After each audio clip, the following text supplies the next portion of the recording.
This will be show 13, episode 13 of the Failures of Christianity, and I'm still just scratching the surface, still got a lot more to go. Today's topic is God's absolute morality. And so the question here is, if you got God on your side, how can you be failing quite so often? And the answer is there is no God, I guess. So God's absolute morality. Well, Christians claim that their God is the author of morality. They often use the capital A in author. And that God's moral laws are absolute. But, and that secular morality is inherently relativistic and ungrounded. So these are some of the claims you hear. But today I'll show that secular morality is clearly superior and that God's absolute morality is outdated and clearly an outdated human invention. And much of it is in service of religious leaders' agendas. So whenever you hear God's absolute morality, watch for a hidden agenda, and you'll find it. So, and much of God's absolute morality, as it appears in the Bible, is either ridiculous or reprehensible. Some of it's obvious, and some of it's something that they run away from. So there's all sorts of different categories. So once again, God's absolute morality is yet another failure. So let's talk about the nature of God's absolute morality. It's supposedly divine command. We have God giving his commands from on high and telling people what to do. And it's really sort of a case of do as I say, not as I do, because God violates a lot of his own morality. And there's kind of an idea here that might makes right. He's powerful. He gets to do what the heck he wants. And it takes the form of a list of rules, often thou shalt nots. And we know from modern psychology that rules-based moral systems are necessarily incomplete and rigid. They necessarily can't be adapted to the circumstances. They necessarily can't list every possible situation that might come up. And in many cases, they contain contradictions, such as murder is bad. God says that murder is bad, but he also says killing your slaves are just fine under some circumstances. So that's a contradiction. And then these sort of primitive morality systems, these rules-based morality systems, appeal to a primitive state of moral development where your children that go through this growing up, where you're trying to deal with how can I avoid being punished because being punished is no good. Or what's in it for me, and it appeals to kind of the childhood mind, and there's kind of based on this idea of blind obedience. God's absolute morality is also unchanging, right? God is perfect. He laid it down, and it shouldn't be changing because he supposedly got it right the first time. If he didn't get it right, then there's something wrong, right? So it therefore cannot be adapted to the time or situation. Well, secular morality is better.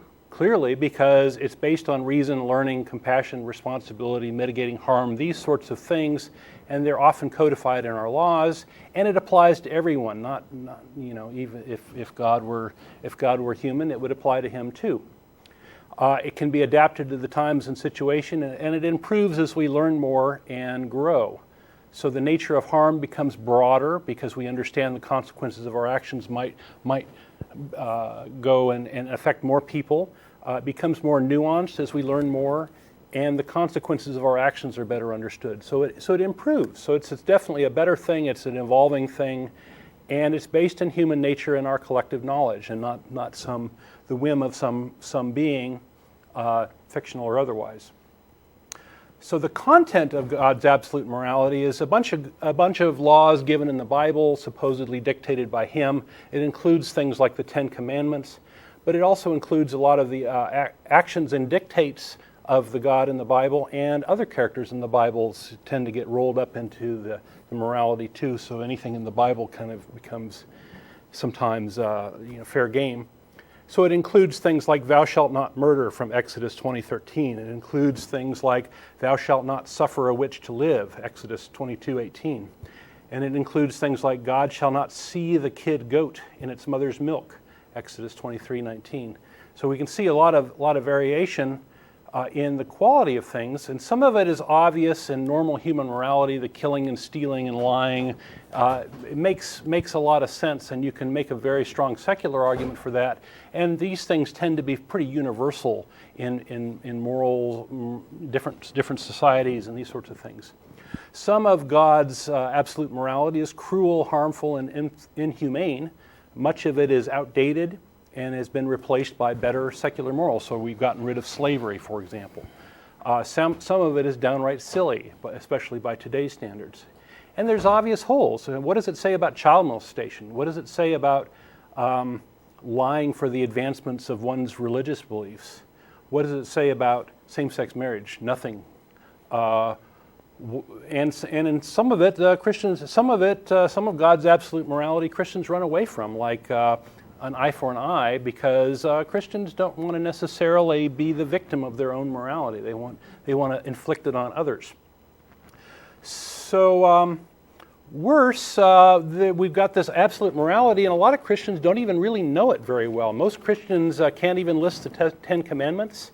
You would think that if God was important to them and they wanted to be following God, they would know those Ten Commandments.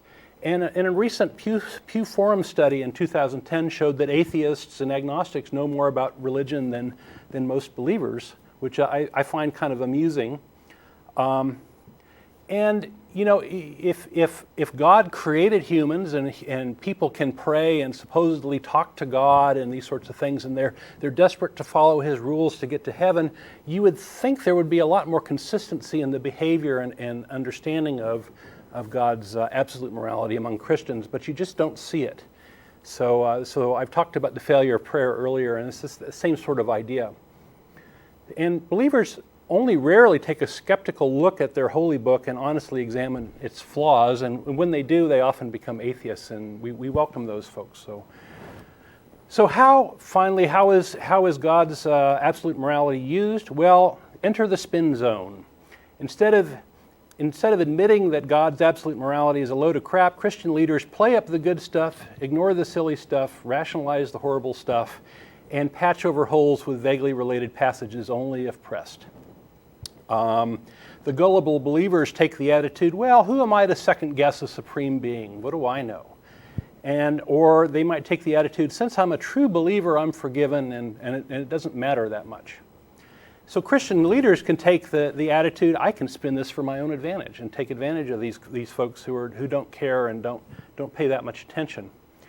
And you can see examples of like this. I picked 3 quotes from Pat Robertson just for entertainment. I wish Jeff D were here, because he does a pretty good Pat Robertson imitation.